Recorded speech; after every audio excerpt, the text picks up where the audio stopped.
know where the treats at. Is this the passing of the torch, right? Is this what this signifies? It comes down to that front office and what they feel is most important. The champ is here. We've touched down from a higher plane. Why you made it here? We always look forward to that week because it was always intense.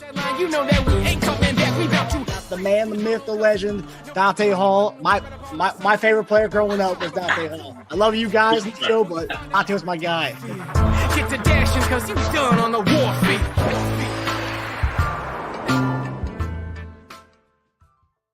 This episode of Chief Concerns is brought to you by betonline.ag. BetOnline is the fastest and easiest way to wager on all your favorite sports, contests, and events with first-to-market odds and lines. Find reviews and news for every league, including Major League Baseball, NFL, NBA, NHL, combat sports, esports, and even golf. BetOnline continues to be the top online resource for all your sports information from live in-game betting, props, and futures.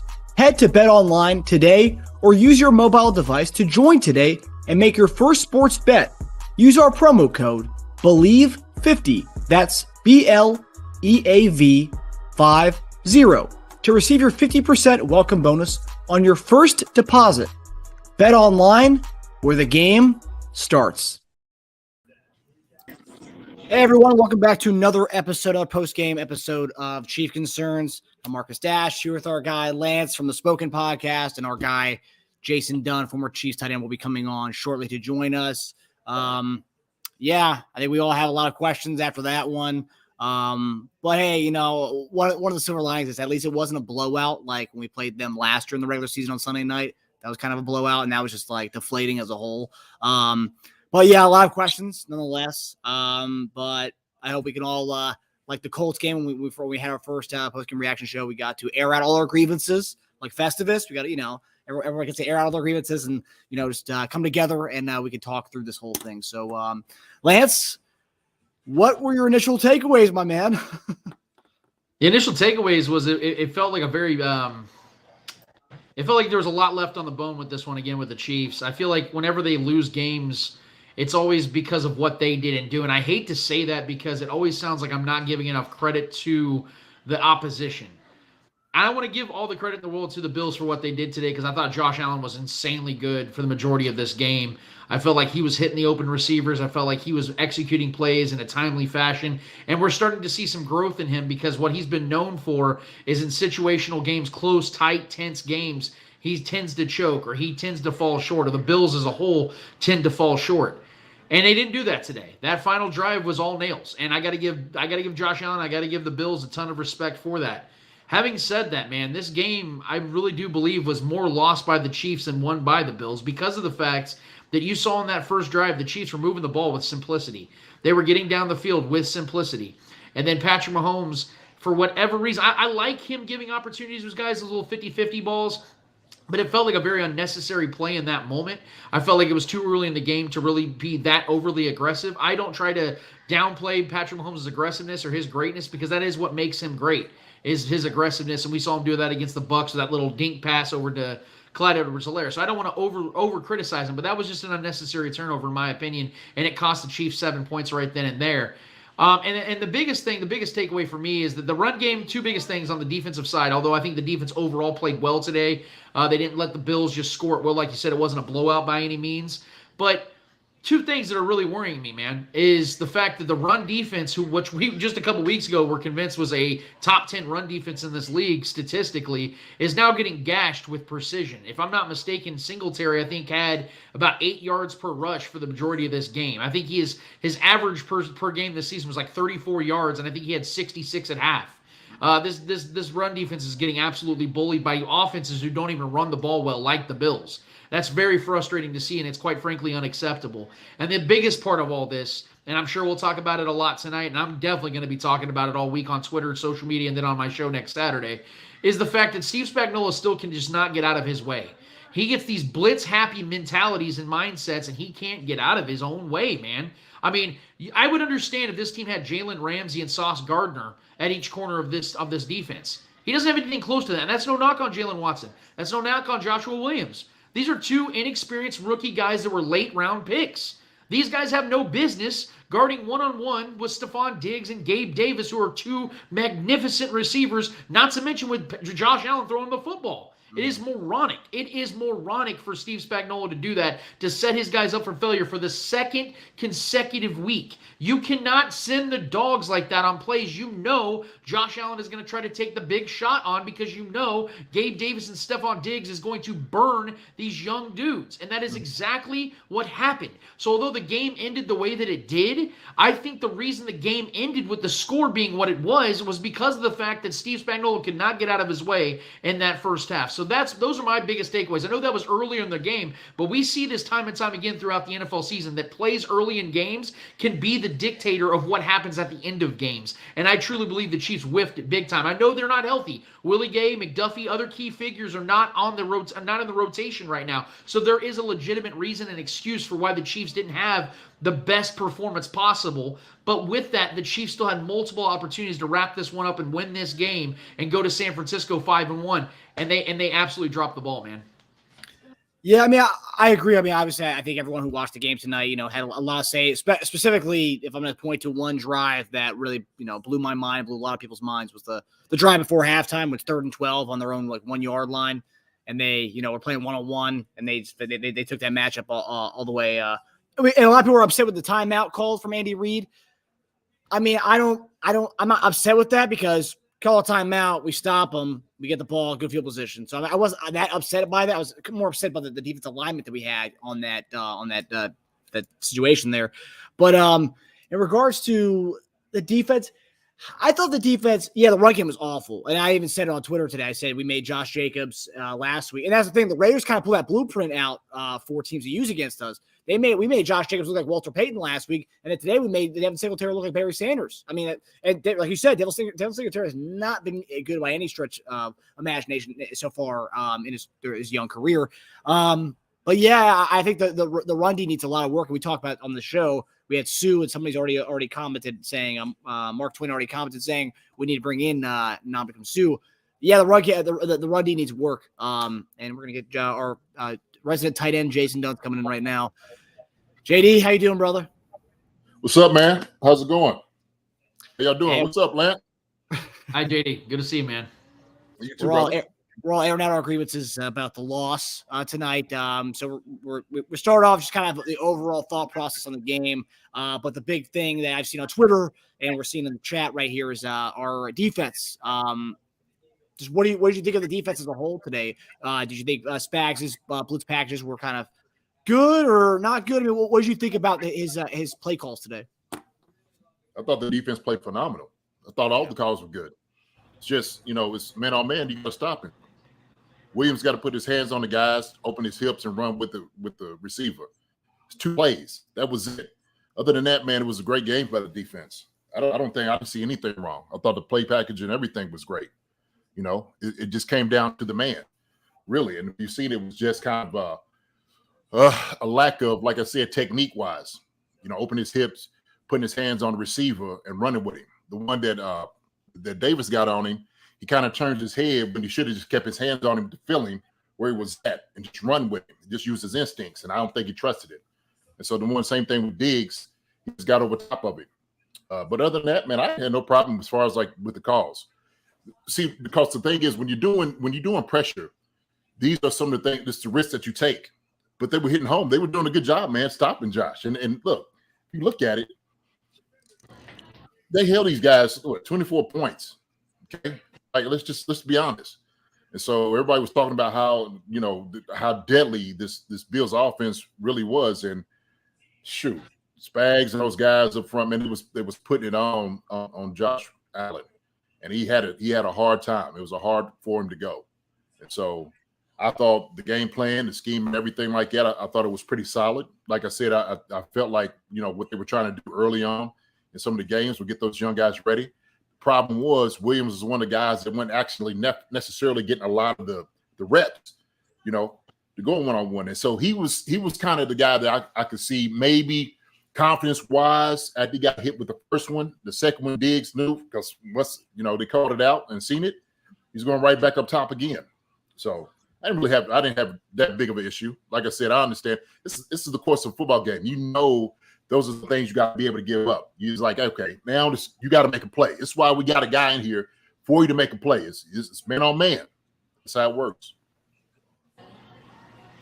But something I've seen online is though that like Spags should know his personnel and to know that these are young rookies, guys, 7th round, 4th round picks that are going against two of the top best receivers in the league. I mean, should we kind of know our personnel, kind of kind of play that cover too? I mean, for the most part, you're right. For the most part, the defense played well. It's that drive before halftime, which we were kind of leaving them on islands. The cover two, yeah, I could see that necessarily in those plays, possibly.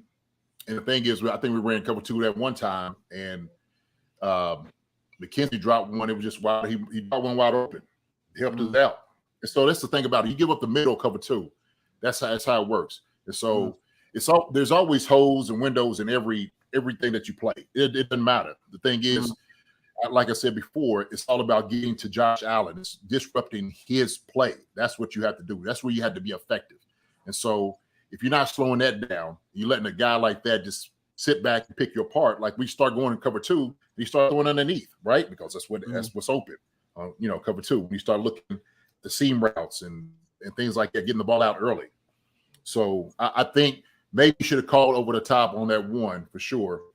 We cover two, we threw, and Diggs caught one. Josh Allen threw it right in the window. I mean, that's for a quarterback to make those throws on cover two. Like when he got. I was like, man, that's a good throw. What do you do? Throw. So this is how it works in the NFL. I mean, honestly, you can make the best call. Guys are going to make plays, right? What you're looking for is you make more plays than other guys are going to make plays. That's how it works. And so I knew Spags trust those young guys, and I like it. I like that. I like him trusting the young guys. And maybe he had a little bit more trust in Williams than he thought. He thought he was going to step up. I thought he was going to step up. Like I said, literally, man, if he opens his hip and run with him, he's there. Shoot, the one he made a play in the end zone on Diggs, his arm was in there. Hey, it's football, man. Last, do you have anything more to add on the secondary there? I mean, yeah, I totally understand where JD's coming from on that. For me, it's just I try to look at it from the coaching perspective because I've given them so much praise going into this season. I've been somebody that's defended Steve Spagnuolo and been very critical of Steve Spagnuolo because I think he's a very hit and miss defensive coordinator in my eyes. Because there's times I even said it earlier in the game that it was almost like a poetic nature to the way he was drawing up blitz schemes. He was getting pressure on Josh Allen. He was making it very difficult for Josh Allen early and often. The problem is that we both know, and JD knows this better than Marcus and I, is that we also know that the opposition is going to adjust. When they see a certain way about the way the Chiefs are going about things, they're going to adjust to that. They're going to say, okay, if they're bringing on that pressure, then we're going to amplify things on those one-on-ones. And when you have the ability to have a Gabe Davis and Stephon Diggs on the ends, then you know that you can go and you have mismatches almost every single week, especially when you have a 6th and a 7th round rookie corner guarding both those guys. And for me, I just feel that Spagnuolo went to the well a little too often and made it a little too predictable sometimes where the Bills knew that pressure was coming on those types of plays. And I would have liked to have seen him maybe pick his spots a little bit more. And I hate to be the guy that is so nitpicky, but when you see back-to-back weeks when these types of things go down this exact same way against star receivers like Devontae Adams, Stephon Diggs, and Gabe Davis, and it's the exact same way where Spags is leaving these guys on those islands, those are good learning lessons. But those aren't putting W's in the stat column either, and it's making it that much more difficult for your team to win big games like this. So the defense overall, like you said, 24 points, that's not a lot. I'm not saying that the defense played horrendous because I actually think they made some big stops and big key moments and gave the Chiefs offense a lot of opportunity to take a massive lead, and the Chiefs offense didn't do their job in a lot of ways either. So this is a full team effort in how they lost this game. My point, though, is, again, there are like 5 or 6 plays every single game that determine the outcome of those games. And I felt like those decisions to leave those guys on the island contributed to the Chiefs losing this game. Well, I say this, and I get that part of it, right? But the thing is, even if, let's just say those guys played well, and it could have been another play that they didn't play well. And so it's always going to be one of those things. Like it is kind of nitpicky in a sense. I mean, seriously, because nobody's going to play a perfect game. When you have two powerhouses, okay, we're talking about the two best teams in the NFL, arguably right now, okay, that you're going to have. And the thing is, what I like about it though, Lance, and what I was talking about before is, I like the challenge of the young guys. I like Spags sitting over there saying, like, look, these guys got something to them that they're gonna challenge these guys. We're down 2 corners. The starting guys. we out here the 7th round pick and we playing with these. Look, that's the thing. To me, that's what you got to look at, right? Because sometimes, if you lose the battle, you're gonna win the war. And so sometimes when you learn about these things, about what it is that you do, like you said, they make adjustments on particular things. Yeah, if you could cover 2 over this, we don't know what, is Knox going to catch one over the middle? We call cover 2 on that. You know what I mean? So it's always one of those things. And that's like in the NFL, the adjustment is just that quick. These quarterbacks, they know that. They can see the adjustment on the fly. They know when if it's too high shell, you watch if the safeties are playing close or they're opening up to try to get to the sidelines. So it's just like I said, we covered 2 on that one, and Diggs caught one right up the middle, right in the gut where Josh, he threw it in there. So that's just a good play by a good quarterback to a great receiver, right? And so these guys get paid too. But that's why you get a guy, you want him to get paid. You want him to make plays. But I agree with you on that. There's always going to be 4 or 5 plays, especially with this caliber type team, that is always going to be the determining factor, right? The question is, who's going to win for? Who's going to work for? Right? And like you said, offensively, there's some way we could have put ourselves in a much better spot. I mean, we're winning, right? Get first down, keep the change moving. You know what I'm saying? And so, it's just things like that. Because I think they was on the ropes and they realized, like, man, we are behind the bubble right now. We are behind the 8 ball at this moment. We got to do something. And so it's just, one team makes more plays than the other. I get it. I get that part of it. But like I said, you pick and choose what you can do. And I knew that's the gamble. You take a gamble. You got to try to gamble to beat guys like that, right? And like I said, man, it's about the guy coming down with play. If Williams plays his technique a little bit better than what he did, it's a different conversation. Then we all, man, they're called by Spags, right? This is but shoot. Yeah, these corners are incredible. Yeah, shoot. Yeah. No. That's just the deal, man. That's how it goes. But I'll say this. With the young guys, have they played, and you see the possibilities of where the thing can go. I mean, they're 4-2 right now. And we're talking about everybody. Oh, they're going to get blown out and stuff like that. We should have won this game. No doubt about it. We should have won this game. And we had a chance to really, beat these guys, probably by like 2 touchdowns, to be honest with you. Yeah. So, man, we are where we are. That's the point I made before you jumped on tonight. That's the point. That first point I actually made to Marcus is that I didn't want to put it all on the defense because, again, I felt like they did enough to put the Chiefs in position to win this game. The problem is that you saw on the very first drive, those are the scripted drives when you get those 10 to 15 plays that they know they want to come out and execute. And the Chiefs were moving the ball. They were moving the ball, and we knew that they were going to do that all night long. I mean, the Chiefs, I think, had over 400 yards of offense tonight. So they did what they wanted to do, and they got into the red zone, but then you saw the turnover, and then you saw, even before the interception, the ball to MVS, the 50-50 ball, you saw the penalty, the ineligible man downfield. I believe it was Creed Humphrey, if I'm not mistaken. Those kinds of things can cost you games. You got to be, I know that that's an RPO play, so Creed maybe assumed they had ended up running the ball because he didn't see it. It was behind him, obviously. And then the touchdown gets negated, and then you take the touchdown away from the interception. Those are the kinds of plays, man, that you just, in big games like this, you can't afford to have because you know that Josh Allen is going to be sharp. This game meant everything to the Bills. And so those kinds of mistakes you just can't afford to have, man. So I agree with you. The defense did enough. Like, as much as I want to harp on Spags and my lack of faith in those types of decisions he makes in those moments, I still feel like his unit did enough. And I will forever say that because I felt that the offense really did the defense no favors because there were multiple times Chris Jones is sacked. Yes, he did trip him, but he also held on that play. They had an opportunity, and the Chiefs squandered that one as well, man. It's very disappointing. Yeah, and the RPO, man, it's all timing, right? The linemen know just how to block. It's a clock going off in your head. And the thing is, that's when Patrick's got to get the ball out of his hand fast. It's got to go. RPO is this right now, ball. That's how it is. If not, linemen are thinking, okay, they're running the football. We're just doing our job. And that's the thing about it. That's, like you said, it's timing, being crisp and knowing, like, man, we got to do that. We got to know that play. And so, with Chris, the inadverted the trip, hey, man, like I said, they owe Chris one. So heck, we need to roll back from that whole the Colts game. Did you, man? Oh my gosh! I was like, yo, you calling this? You call every play on every receiver, every single play. I promise you that. What about Gabe Davis? What about on Gabe Davis earlier? He literally pushed off of Joshua Williams, and they didn't call that on a touchdown. It's the same thing. It's the same thing, man. So it's too,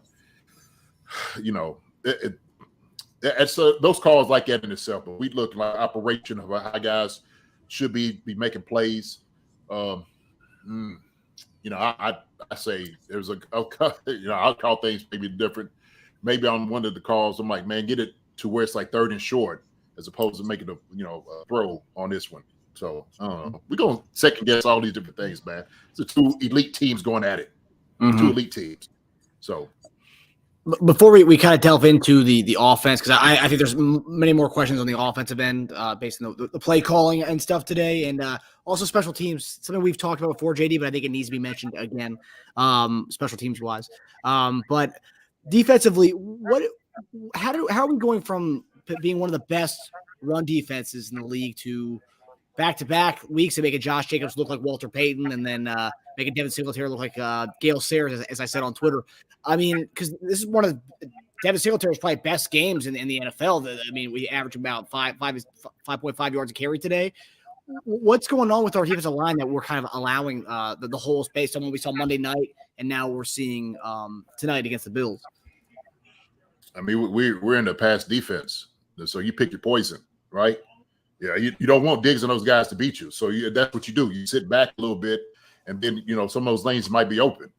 I don't know, Singletary. Okay, he had a game. To me, it just all right. Give him that. So I'm trying to think. He had total offense was like 500 and something. I think they had 400 and whatnot. They even have rushing? They had 109 yards rushing. That's Singletary. It didn't make any much noise like that. You know what I mean? Right. So you go in with the scheme and what are you thinking? What do we need to stop more? What do we have to do? Right? And so you had to give and take. It's a give and take type of deal, especially with what you have. Like you said, personnel. And it is part of that is knowing your personnel. Right? It's knowing your personnel too. And so, let him run for, let him 20, 30 yards and, let him get a little pat on the back. Okay. It's not killing us. It's a bend and no break, right?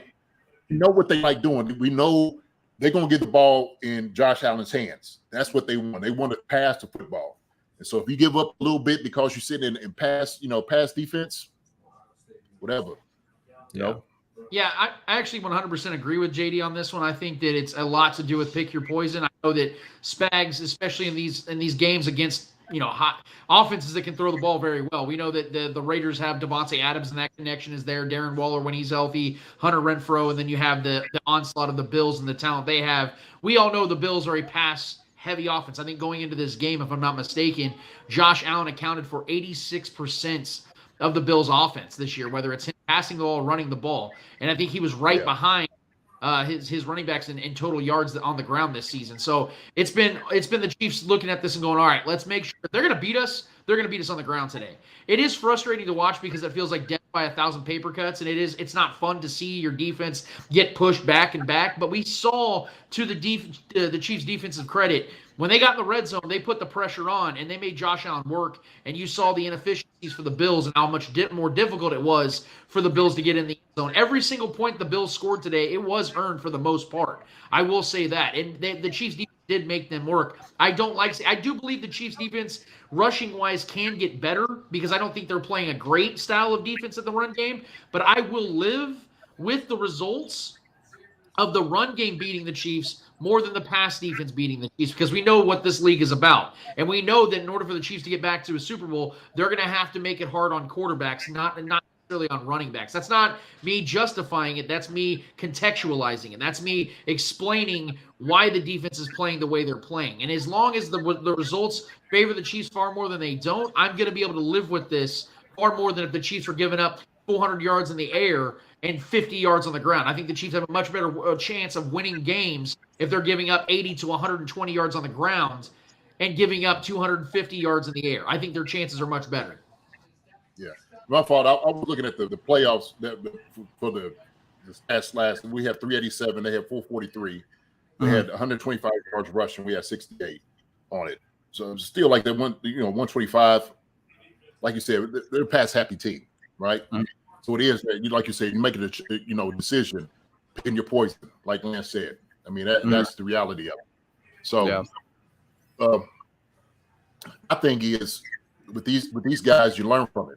You're gonna learn a whole lot about what it is that you have, how they competed out here this past, this past game, who guys are. I mean, you really know now who you have. Okay, and I said this. Usually around about game 6, you know who you got. You know who guys are, really. Okay. And so we kind of seen that. We kind of seen that. We've seen everybody's their character, how they respond. I like how our offense responds when things don't go well, right? It's like we go right back to it. We go right back to, Kelce. Maybe I wanted a couple more check downs over here, right? I was just like, maybe a couple check downs. But, hey, guys got open. Okay? Still expected. Same thing we talked about also too, is if Patrick drops back, well, they're going to make sure. It seemed like also too, it's like they was telling their defensive ends, okay, if you can't get to the outside right now, rush inside so you flush Patrick out, because that's where the spy catches him, right? Or he sits back and runs back a little bit deeper. And so now we're going to catch him on the backside. I guarantee that they're saying all these things in the meeting because they know our tendency, right? And when you start watching a team, what their tendencies are, you're going to try to play to that, okay? Let them play into their hand. Let them get right here.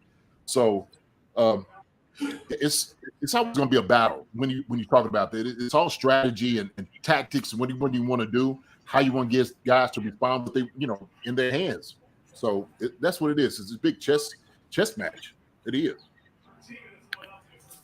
So yeah, going with the offense. So a big thing online was kind of the where most people say, I mean, and obviously when you watch the game, we had a chance to, as we said, we had a chance to put the game away at the end of that game when they punted the ball to us. So we stop them. They got 4 plays. We get the ball back. They punt it. We go 3 plays, go -1 yards, and this is what we ended up punting to them. Mahomes to Kelce for 3 yards. Then McKinnon gets 1 yard, and then Mahomes gets sacked. So we drop 5. So yeah, on 3rd and 6, he gets sacked. Then 4th and 11, we end up punting it. Then they take that 5-minute drive where they score a touchdown. I feel like that drive, obviously we got a few first downs there. We kind of killed the clock and field goal range. We even scored another touchdown. That's ball game.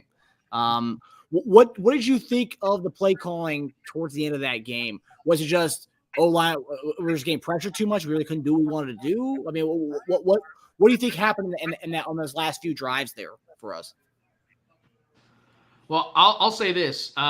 Going into this week, I wanted to see the Chiefs really establish the run game, because I know that sounds crazy going against the second best rush defense in the league, but it sounded crazy when they did that against the Bucs when they were giving up 9 points a game a couple weeks ago, and the Chiefs had about 186 rushing yards.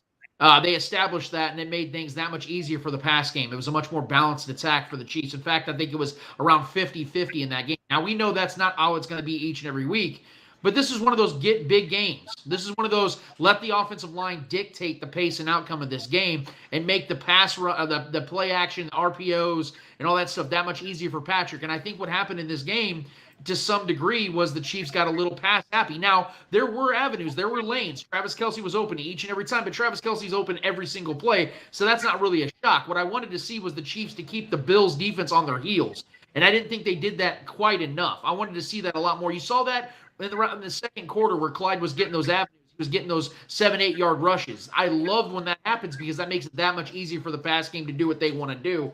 And I felt like the Chiefs went away with that a little bit. It'd have been one thing if the Chiefs were down 14 points. I understand why you have to throw the ball a ton. But when the game is this close, I want to see the Chiefs dictate the pace a little bit. That's what I was hoping to see going into this matchup, was the Chiefs limiting the possessions of the Bills, so that way Josh Allen has that much more pressure on him to try to make big plays. Because we saw when the pressure was hitting that first drive, they have that fumble pass and the Chiefs go and recover it. That's the kind of pressure I wanted to see the Chiefs continue to put on him by limiting his possessions and him getting in his own head, realizing that this game matters so much to them. I wanted the pressure to stay on them, but the opposite ended up happening where, Patrick Mahomes has to be magical at the end, and they got to hope that they can get deep passes, they get a touchdown on this drive. It never felt like the Chiefs were having a balanced attack as the game drew closer and closer to the end, and to me, that's just a little frustrating in my eyes. No, I agree with you 100%. It definitely was a little bit more pass happy. I think guys wouldn't necessarily come out for football. Lanes wasn't necessarily open. And so when you've seen some of the things that they were doing, okay, we throw an interception down the end zone. Okay, we should have got 3 points out of it. Just at least something, okay? And we come away with nothing, right? Turnover. Same thing. The last few calls to me was just like, not the greatest. I was just like, if you're trying to like run the football, like Lance Stan, when you try to establish that, you want to always try to get in third and short. If it's third down, you want to be third and short. Okay, it helps out tremendously what you have to do offensively. But if you're in that third and long, third and like those things, it's a little tight, it's a little close. Because now you especially in a situation like that, the defensive ends got their ears peeled back. They're coming. They're just like, well, shoot, we are coming after them right now. And so that last interception, I mean, Pat just didn't see him. But they get in his face, same thing. They come inside. Von Miller comes inside, flushes him out. The defender puts his hands up. Just, and all that is just get in his lane, get in his vision. And they went ahead and they capitalized off of it. But I think that is very important. You have to establish the run. I mean, like I said before, when you got a pass rush, you have to run right at these guys. I just didn't think that the guys were good enough, especially D-line, to stop the run. I think our guys are better at run blocking than they are at pass blocking. So why wouldn't you have them do more of that? Why wouldn't they open the lanes like they should have? So I don't know, man. But I agree with everything Lance said, man. You got to establish the run. You got to have much more of a balance. And when you get pass happy, then guess what? Then you start relying on that. You're just doing way too much of it. So, yeah. And one of the good things to come out of this game offensively, I think last week on this show, I think everyone's like, when are we going to see Juju? Is Juju even the guy? And I think Juju dispelled a lot of the criticism he was getting from people this week. What did you guys think about the receivers this week? I mean, as far as the Juju hate that he's gotten that we've seen over the last few weeks. This is a great sign, Marcus. We've been waiting 6 long weeks for Juju to show us that he is a wide receiver 1 in this league, and I've always believed that. I thought he was incredible with Pittsburgh when he was healthy, with an aging, declining Ben Roethlisberger. He put up big numbers, and I was very much looking forward to seeing that shine here in Kansas City, and we saw it today. And I do believe this wasn't a fluky game. I don't believe this was one of those games where, Juju was special like 5 weeks ago. We haven't seen anything since. I think this is the beginning of it because we've seen him start to connect with MVS. You see consecutive weeks, MVS have good games. Now you're seeing Juju start to really take shape. You're even seeing guys Sky Moore getting more reps, more opportunities. Our guy, Mecole Hardman, JD, I think you called that, getting a touchdown today. You see these guys starting to really gel together. So that's a great sign to see. I wanted to see Juju get utilized a little bit more in the fourth quarter. I don't know really what happened to that. But the fact is he had an absolute baller game today. I love what I saw from Juju. He is exactly what this offense needs. I know he's not as fast as Tyreek, which is why he ended up not getting that touchdown, that long play. But, man, this guy balled out today, and he's everything the Chiefs need. If he continues to play like this, it's going to make the job so much easier for Travis Kelce. Quite frankly, it's going to make the job easier for the way they scheme and game plan all week long because it's just going to give them that much more of a threat, that much more of an option. And I think he's finally starting to get healthy, too. We know he's had a shoulder and a knee injury he's been battling with since the beginning of the season. I think he's finally getting healthy. And now as you see the trajectory of the schedule where the Chiefs are going to be facing, if I'm not mistaken, six of their next 9 games are against AFC opponents. These are some big games coming up. This is the perfect time for Juju to really start to make his value a pinnacle piece of this offense. Yeah, I mean the importance on understanding how critical a piece of a guy like Juju can provide for your offense is key, right? Besides Kelce, and so he showed up today. Harmon showed up today. MVS got open, got a couple of balls too, but we knew this is what this offense was going to be, and so we knew that we just didn't have guys. These are guys that are solid guys. These guys are proven guys in the NFL. That's the way I look at it, and so.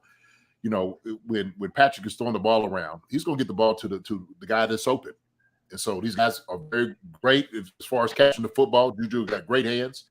He's got good, he's always been an athlete. He run guys over like today when he did that, like the little break the tackle run. Mm-hmm. I'm like, there he is. Yeah. There he is. That's the Juju that we got here. That's the guy that we was expecting to show up.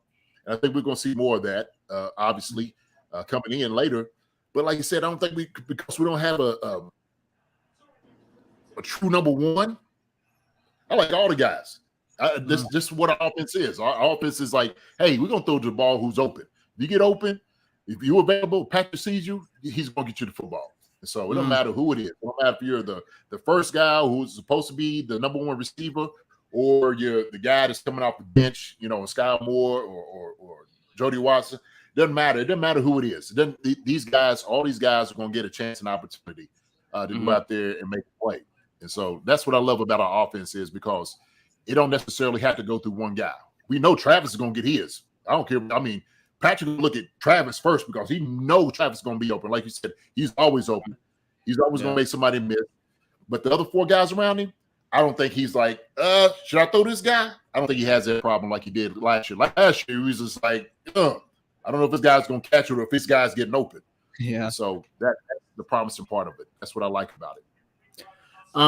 Talking about kind of the ugly of this game. At the end of the game, right, we had that second down play where Mahomes throws the drag route to Sky Moore.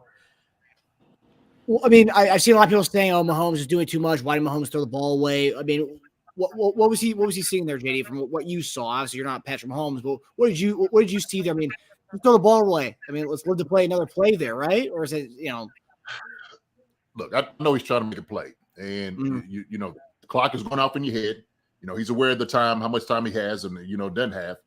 But this is what happens. Like when he is extending plays, and he makes the play, everybody's fine with it.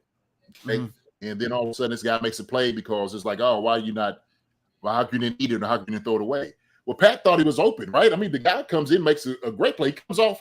He was doubling a bracket on the outside. He just comes down to make the play. Pat just really didn't see him, and it was just disruption of the play. That's what you try to do defensively is get him off his timing, right? Get him moving around, and maybe he's thrown off, off his foot or something like that. But I mean, that's I don't know, man. I just think that play in itself, I'm not gonna. I seen somebody say something on Twitter, like, called him something. I'm just like, man, dude, like, chill out, relax, right? We made a mistake, right? And hey, we understand we're going home with it, but when these guys are running around, it's like scramble drill. Okay, if it's not initially open, everybody's trying to get open to follow plays, and so what ends up happening? And I'll say this, okay, because I don't want to be wrong. When we run that type of scramble drill, guys get open. What you end up doing is clustering areas. That's what ended up happening. You had 2 guys who was in that area, and Sky Moore comes across. Well, he's just told to make plays. He's told to get open. And so sometimes when it happens, things get clustered. And I think it's what happened when the guy came to make the play. I just, Yeah. I don't want to say that. I'm looking at it. I really don't want to say that too much because I know it's just, our rules. It's like, hey, there's too many people in the area. Don't crowd the area, right? You just don't want to do it. But I'm trying to be graceful. I'm just going to leave it there. No, I'll say this. Obviously, it wasn't the best decision that Patrick could have made. It was also an awesome defensive play. It was very clutch. Great heads-up play by the defense. I got to give the Bills respect on that one. This is the thing, and I know this sounds like kind of a cop-out to say this, but Patrick Mahomes is so great that he's become his own worst enemy. That whenever he shows his human side, whenever makes a mistake, you sit there and go, wait, did that really just happen? It's like watching the 300 movie when he said, I'm going to prove that gods can bleed.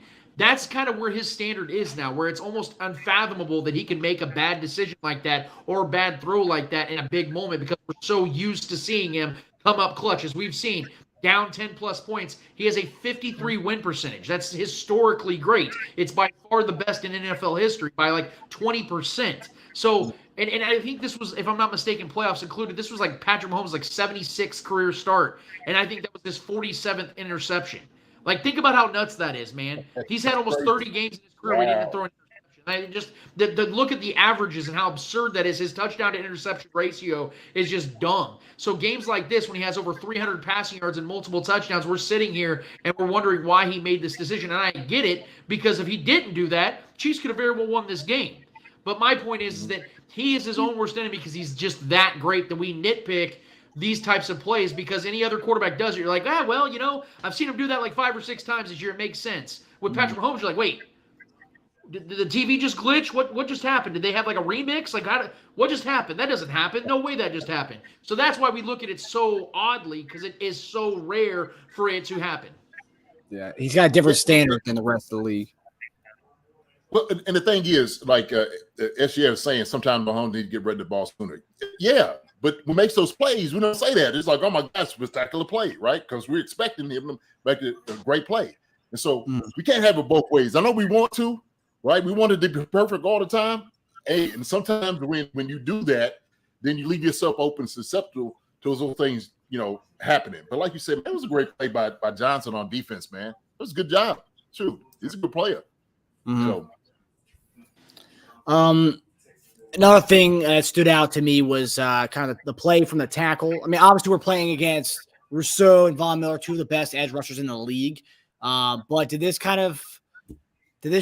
anything jump off out you today about Orlando Brown's play or our guy Wiley's play on the right side? Did anything jump out at you, JD?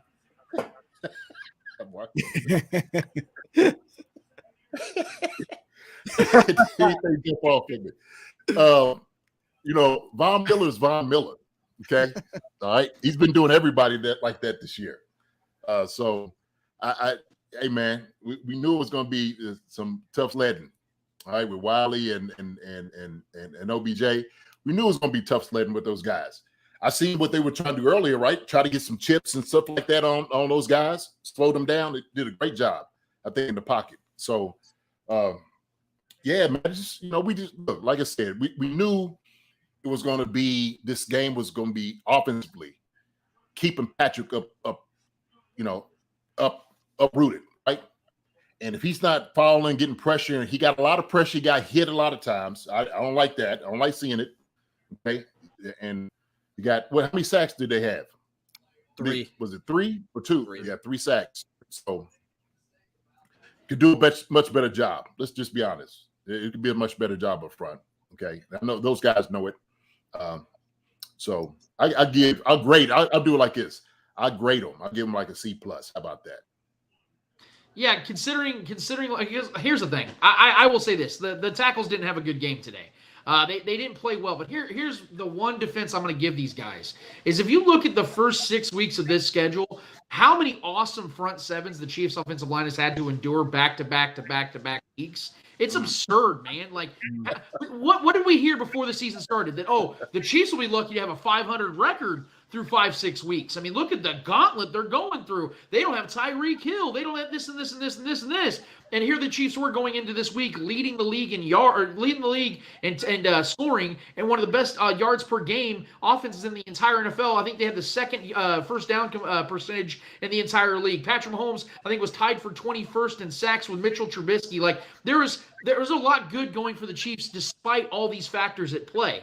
So I'm going to look at this as from an optimistic standpoint, because no, I have not been impressed by Orlando Brown Jr., especially considering the fact the man bet on himself and said, no, I'm going to go out there and get the bag, and I'm going to prove why I'm going to get the bag. Andrew Wiley is a fill-in guy to begin with. He's not even a guy that's supposed to be your everyday starting right tackle anyway. That's supposed to be Lucas Niang, the Chiefs took in 2020 in the 3rd round, and he's been on the IR. So even with all these things considered, we can criticize these guys, and it's fair because they didn't play well. But look at how many great front sevens the Chiefs have had to take on each and every week, and they still have a 4-2 record, and Patrick Mahomes has only been sacked 11 times through 6 weeks. That's not a lot, guys. That's less than 2 a game. That's not a lot. Oh, yeah. So they can play better, and I do believe they will play better because if you look at the next – I know the Niners are a tough defense, but they probably won't have Nick Bosa next week. And then after that, the Chiefs have a bye, so they get rested up. Then you play teams like the Titans, the Jaguars, teams like that don't have great pass rushes, or at least haven't played great to this point this season, and they can really build upon that and gain some momentum. Yeah. I agree with that. No, look, I think you spot on with all of that. I really do. You know, and like you said, the bye week couldn't come any sooner, to be honest with you. I think those guys can reassess themselves, get themselves healthy. I think the second half of the season is going to be a lot better. I think everybody's going to be rolling. And so, like I said, it's good to get the gauntlet early. It's good to test these young guys early right now. And so everybody's going to be better for it. Everybody's going to be better for this, right? We're just going to be a much better tailored team. Like you said, they're starting to play together. I mean, guys are making plays. You could see it. You could see the team gel together. And so look, I thought we was going to win this game before we started the game, because everybody was just talking about how good the Bills were. And I think right now, if anything, if you don't come back tomorrow and you see all the talking heads be like, okay, well, maybe we was wrong. Like the Chiefs are actually a lot better than what we thought. Or maybe the Bills are not as good as, so what is the conversation going to be tomorrow? That's what I'm going to see. When you're sitting there talking about Bar Scott and all these other people, are they going to get blown out? And what are you talking about? Mm-hmm. Like, seriously, I just, to me, if you're evaluating this Chiefs team who was 4-2, there is no doubt that this is, if not the best team, the second best team in your argument. I don't even want to hear anything else. If you think it's even less than that, you're not even a serious person. You're just not. And so let's just be honest here. So when we sit there talking about that, the type of weapons that we have and how guys have played and how they responded, I mean, we're another Super Bowl contender to me. No doubt about it. And should win it this year. And let me say this real quick too, JD and Marcus. If we just go back from 1 year from this moment, we saw the Chiefs that game against the Bills last year was so frustrating. In fact, it was way more frustrating this game in particular because it felt like the Chiefs just simply cannot make the simple plays defensively. And you had tip drills left and right on the offensive side, pick sixes because of tip drills, horrific officiating. Well, that was today too, but you saw just everything seemed to go wrong for that Chiefs team in that game. Josh Allen was hurdling guys. It just looked easy for the Bills in that game. The Chiefs had a losing record through 6 weeks of that season. How frustrating things were, how different things were at that time. And then you saw the rest of the season take place, where the Bills won their Super Bowl that game. They were celebrating like they won their Super Bowl because to them that was that. And I still feel it's the same way today. And you saw them lose 5 of their next 7 games after that Chiefs game, and the Chiefs went on a massive winning streak. That is the same thing I think is going to happen this time around because everything looked like it fell in place for the Bills last year. Their schedule opened up, and they started losing games they had no business losing. And then you saw the Chiefs winning games despite their offense struggling, not finding themselves. They had Dan Sorensen and Ben Niemann playing meaningful snaps. This defense doesn't have Ben Niemann and Dan Sorensen out there anymore. Sure, there are inexperienced pieces, but there are far more talented, far more athletic pieces on this defense today than there were 360, 370 days ago. So I understand that this loss is frustrating. It sucks. We never want to see this team take an L, especially a game that's so close that they could have very well won. But I look at this loss and I look at last year's loss and I feel so much better about this team this year losing to the Bills like this than losing to the Bills last year. Because I'll be honest with you, after that game, I was on a post-game show with our guy Shaggy Shane Williams, and I told him, dude, I don't think this is a playoff team right now. I don't think the Chiefs have earned that respect. And then they ended up earning that respect as the weeks went on, as the season went on. This team is without question a playoff team. This team is still going to roll, and they're going to win the AFC West and have it wrapped up by November 20th after it be the Chargers in LA. And that I'm still very confident in this team because their inefficiencies are very fixable by having guys like McDuffie and Willie Gay return. That's when those inefficiencies start to go away. And like JD was just alluding to, the offense is continually still gelling because there's so many new pieces, so many moving pieces around that by week 15, 16, 17, 18, 18, you're going to see a whole new offense. So with the fact that Chiefs are 4-2, averaging 30 points per game as an offense and a defense that fights every single down in possession, man, I feel great about this team. I feel great about this team moving forward because this was the toughest part of the schedule. It's only going to get easier because then you're going to start playing teams, like I said, like the Jaguars and the Titans. And God knows we're going to be facing the Broncos soon as well. And we get another crack at the Raiders later in the season. Guys, I feel great about this team. This sucks today, but I have never felt better about moving on from a loss than I do today. Yeah, no doubt. I mean, look, like you said, this time this year, like it was last year, completely different. Like I said, you got guys you rely on. Like you said, the young guys out there are playing at a high level. They'll get better. The 2 touchdown passes is what they had. That's the way I look at it. That was they don't make those 2 plays. They ain't even having this conversation. You know, they know they're in the locker room right now, and they are sitting over here them like, golly, man, I can't believe we got out of their game. I promise you, they are getting on the plane, and they can not be happier leaving out of here with a win. Seriously. And they know they was in battle. They know it. When I'm talking about clutching at the edge, it was, look, buttonholes is tight. Believe me. I promise you. I promise you on that sideline, man, them jokers, they was tight. Seriously. So, Lance, I agree with you 100%, brother. I mean, what we can be, what we're going to become is a much more dangerous team, a much more polished team. Mm-hmm. And so that in itself, everybody better look out. I'm telling you, man, I could just see those guys firing on all cylinders. Okay. Mm-hmm. Like you said, we got pieces out. We got guys, who are starters who are out right now. And it's going to be just so glorious to see those guys when they come back and making them compete. Like, man, look what we've been doing since y'all been gone. Mm-hmm. What's happening? Y'all coming to add on to this. This is going to make even better team, man. But look, I have the utmost confidence in the Chiefs, offensively, defensively, the coaching staff, every single one of them. Mm-hmm. Okay, so I'm satisfied. All right, we'll take this one on the chin. That's all right. Mm-hmm. We didn't blink, like you said. It's part of the schedule. Didn't blink at all. None of the guys was worried about it, so we shouldn't be worried about it. Yeah. And that's a team. That's everyone's Super Bowl favorite. We just lost to by 4 points, and we can make an argument that we should have won that game by at least 2 possessions. So like that's a fine loss to me. Like you said, that Sunday night game when we played the Bills last year. I remember on our show, JD, we were put on our optimistic faces, but we were both like, eesh, like, oof. I mean, that's the kind of efforts we're gonna be putting up against other teams. I mean, it's gonna be a rough sledding for us the rest of the way. So I mean, yeah, it's a good loss. Aren't good, but it's a good loss to have going into next week against San Francisco, which another good defense we got to play against too. And they're coming off a big loss today against Atlanta, so they're going to be hungry too. So it'll be an interesting one. Before we end the show, I did want to make this point. I was watching the game. I know during the off season you had said that we need to practice these guys kneeling the ball in the end zone, getting touchbacks. We're taking the ball out, going to the 10-yard line, the 12-yard line. We're not going anywhere. We're losing 13 yards every time we do that. So today I watched and I see the 3 returns Pacheco had from kick return. He got to the 21 on one of them, got to the 16 on one of them, he got to the 17 on one of them. That's negative yards every time. There's no point to take it out. Now, I get, we can't have breakaway abilities there. But, I mean, Pacheco doesn't really show any kind of breakaways on his kick returns yet to date, to be quite honest with you. And we're losing yards every time. Yeah, look, man. Look, I was a special teams coordinator for 4 years, and it's absolutely frustrating to me.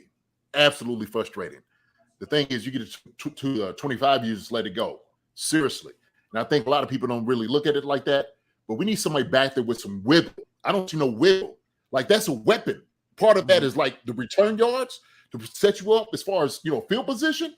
That is so important. That is so important. I think, people don't talk about it. That's not normal. Like, hey, man, look, we need to really talk about these things because it's important to get a guy back there who can make people miss. Mm-hmm. We have to have somebody back and make people miss. Look, I love Pacheco handing the ball off to him, but he's not a return guy. I don't see that. I don't see, making a guy missing the ball. I don't think he has an ability in the open field. At least he hasn't shown it. I haven't seen it. And so if y'all see something that I haven't seen, please tell me, because I haven't. And so if you could find a guy who could, return kicks, I don't really think Sky Moore's been able to do that job either. The only guy that's really kind of, when I see back there that I'm happy with, is McCole Hardman. When Hardman gets the ball, you can see it, right? He's a return guy. He's the one that has the full vision, of the field. And so it's more natural to him. But that, when I'm talking about, there you go, McCole needs to be the returner. 100%. 100%, man. Seriously. I think people just don't realize how much of a weapon that is, especially for offense. We want the ball, a guy always returning. We had Dante Hall. Are you telling me that Dante Hall didn't put us in position? We was looking for him to hit his head on the goalpost every single play. We knew he had that ability about him. Man, it can't be understated. I'm telling you, we need a returner, and Cole needs to be it. I like it. It's seriously. Well, I mean, I don't know if you guys remember the famous game when the Chiefs were down 24-0 against the Texans. What was the play that sparked the Chiefs? It was McCole Hardman bringing it back about 60 yards, and it ignited everything, and then the Chiefs scored a touchdown on that drive. I 100% agree with you guys. I have no idea why the best return specialist on this team isn't getting those opportunities, because if we're being honest here, Isaiah Pacheco and Sky Moore aren't on this team to be specialists. Sky Moore was drafted to be a receiver. He was picked in the top 60 picks. And then Isaiah Pacheco was a 7th-round running back, and he's been getting opportunities in the offense. So unless you are a Tyreek Hill or a Dante Hall that is multifaceted and just special with your speed and agility and being able to turn around and make defenders miss, which neither Sky Moore or Pacheco really are about. Isaiah Pacheco is a straight-line runner. He's an aggressive, Marion Barber type of runner. Marion Barber wasn't returning kicks and punts and things of that nature. So what are we doing with that? I understand Dave Tobe has to try new things, and you have to make these young guys resourceful. But when this guy's putting you on the 12 and 13-yard line time and time again, when you're already having to start at the 25, you do a touchback, you might as well just take the touchback, man. Like, don't put Patrick back further. Don't make his job that much harder. It just doesn't make any sense to be doing that. I put that on Tobe more than I put that on Pacheco because he's told what to do. JD, you know this better than I do. These guys on special teams are told what to do in certain scenarios, and I just don't understand what the idea is behind that. And again, to reemphasize with you 100%, I'm not understanding why McCole Hardman isn't put in those positions, because he's a guy that not only has that breakaway speed, but the experience in big games to make big breakout plays. I have to imagine they're going to make that adjustment sooner than later. I hope so. Yeah. Because what were you going to say, JD? Nothing. You're going to say something. I'm going to leave it. Go ahead. I'm going to leave it.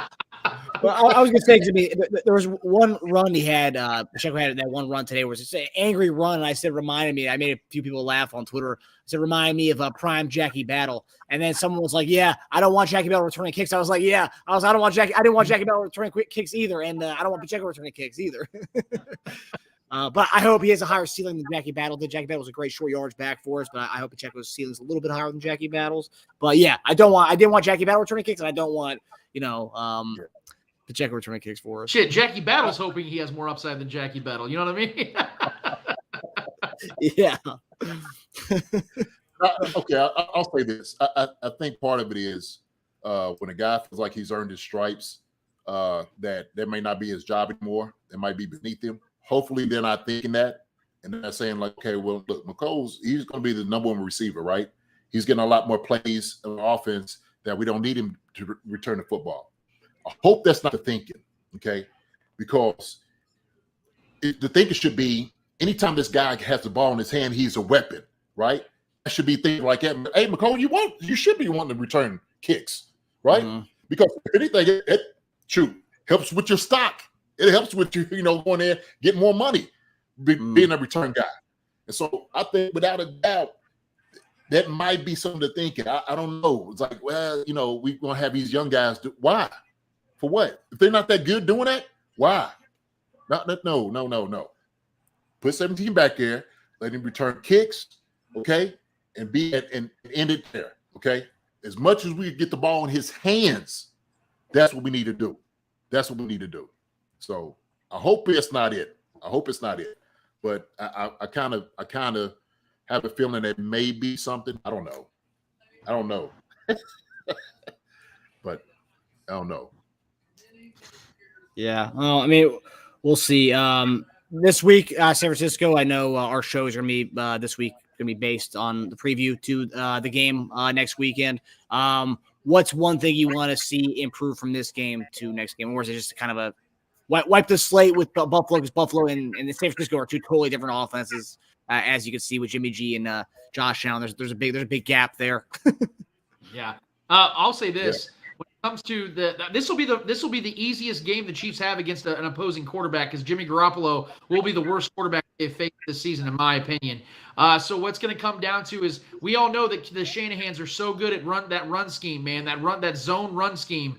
It's going to be really interesting to see how the Chiefs, who have been struggling against the run this year, I think the Niners are going to really try to keep that one tight, especially if they're missing pieces like Nick Bosa and Charvarius Ward and a couple other key assets on their defensive side. They're going to really want to limit possessions for the Chiefs in this game and put the pressure on the Chiefs to make big plays later in the game on offense. But yeah, the Chiefs have a significant advantage at quarterback in this one. So if the Chiefs offensive line can show up for this one and really give Patrick that protection, because like I said, it's going to really come down to what injuries, what guys are available for the 49ers in this one. But you better believe, man, the Niners are about to inherit a really pissed off Chiefs team, because they know they squandered this one. But the Niners also lost a very frustrating game to the Falcons today as well. So both of these teams are very motivated, because the Niners have a very good chance of winning that division in the NFC West. And we all know the Chiefs have their eyes set into the postseason, and obviously they want to get that home game to win the AFC West. So this is a surprisingly big game, and the Chiefs know that also they have the bye week afterwards, so they can put a little bit more into this one.